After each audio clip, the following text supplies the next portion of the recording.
Hi, this is Max Szlagor, Senior Game Designer for 343 Industries.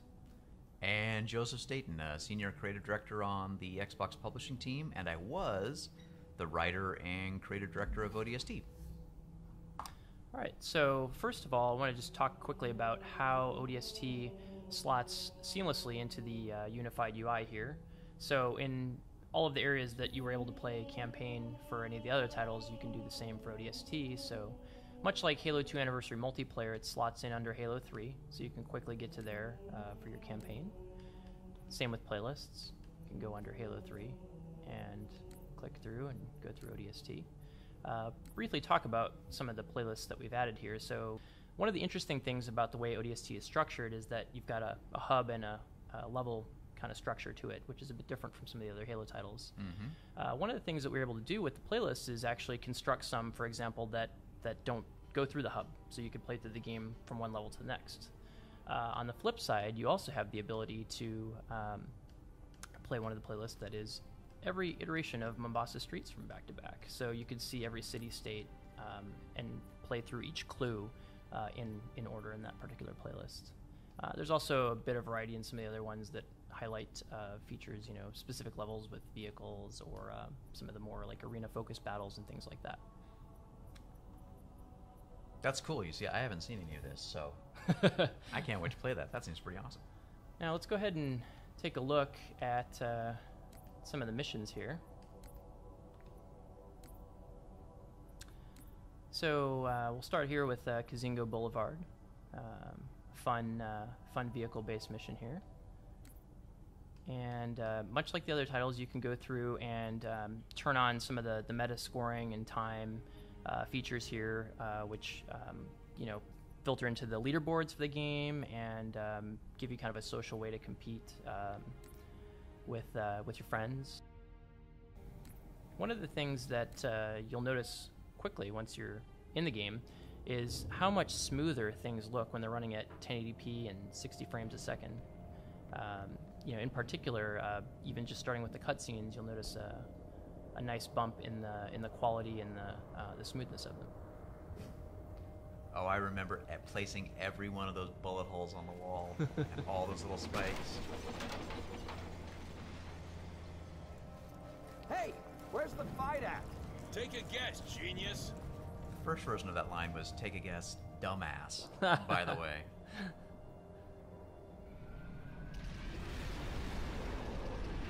That's CJ Cowan with the manhole bouncing off his head. Or Pat, one of the two, animated that chestnut. Alright, so let's go take a look through a level, and just like all the other games, the universal control schemes are supported for ODST. We've added several ODST specific ones that you can use.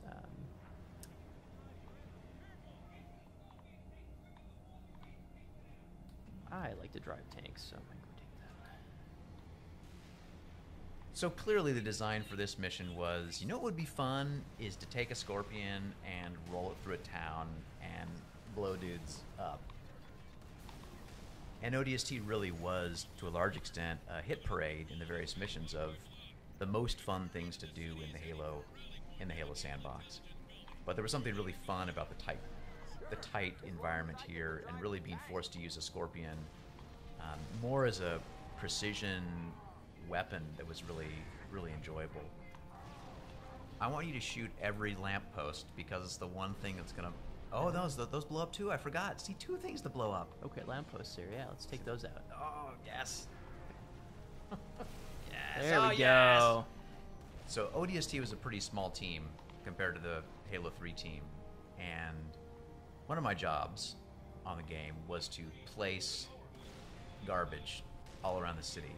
And I don't know if I placed the garbage in this area. This might have been Vic, actually, who placed the garbage here. I can't remember, but needless to say, going around and placing all the little trash and cans.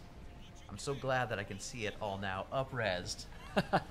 Every last newspaper. High-res garbage. That's good. It's a monument to all my sins. ODST was actually pretty fun. It was the only Halo game that we got to make back in the day where we were building off of an established engine. So rather than reinventing the wheel, we could take the Halo 3 engine and begin to layer features on top of it to make it a better experience. So the compass, the waypoints, all the work we did with the visor mode, we were able to do that because we had some stable code under our feet.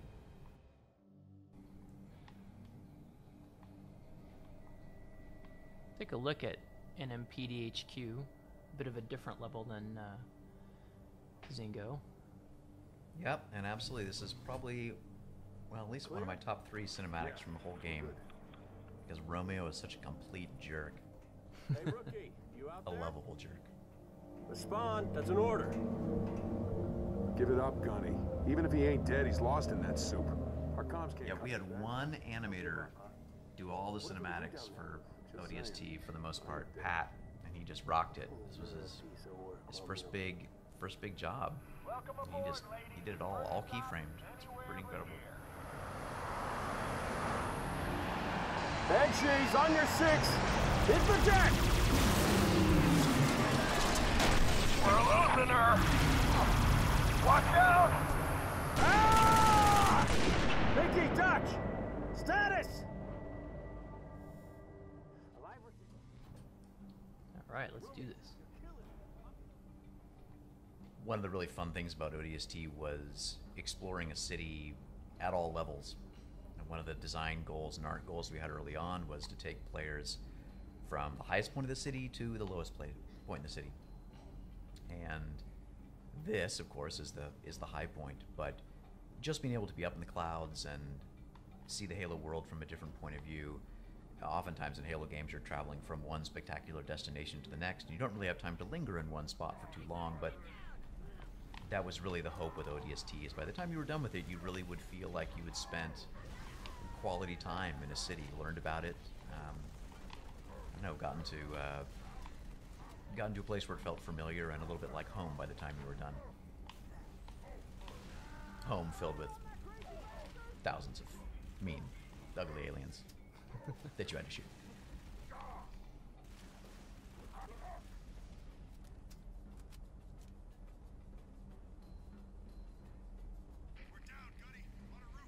Oh, I remember this room very well. You see that guy with his head up against the desk there on the left? Yeah, you. I'm looking at you, that guy. Placing bodies was such a giant pain in the butt in ODST, I can't even tell you. You had to just drop and hope that the physics landed them in the right spot. And to get that guy with his head perfectly placed against there, that was like 2 hours on a Thursday at 3 in the morning for me. And oh my gosh. It looks good, right? Yeah, that's a high quality? quality Quality corpse placement? corpse placement. Good. This room had a lot of corpse placement love.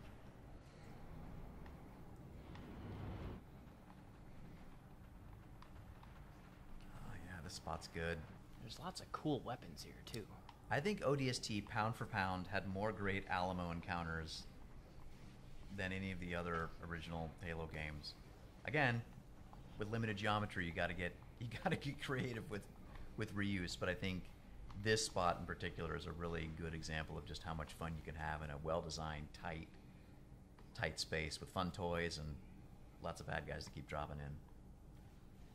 It's great too, because it really feels like you got a team up here. Yep. Taking everything out. Well, this is the time in the story when the gang finally gets together, where everybody's unified, except for the rookie, but everybody's back together again for the first time. There we go. Yeah. Ah, exploding phantoms are so good. Well, that was great. That was a fun walk down memory lane. It honestly looks incredible.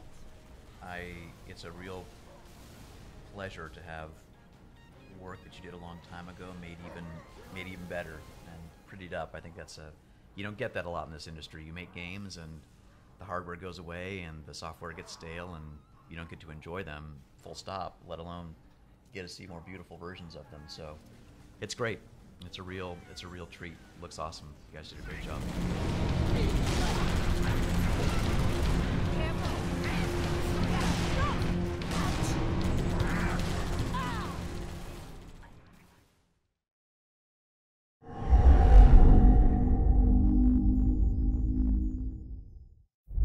Only on Xbox One.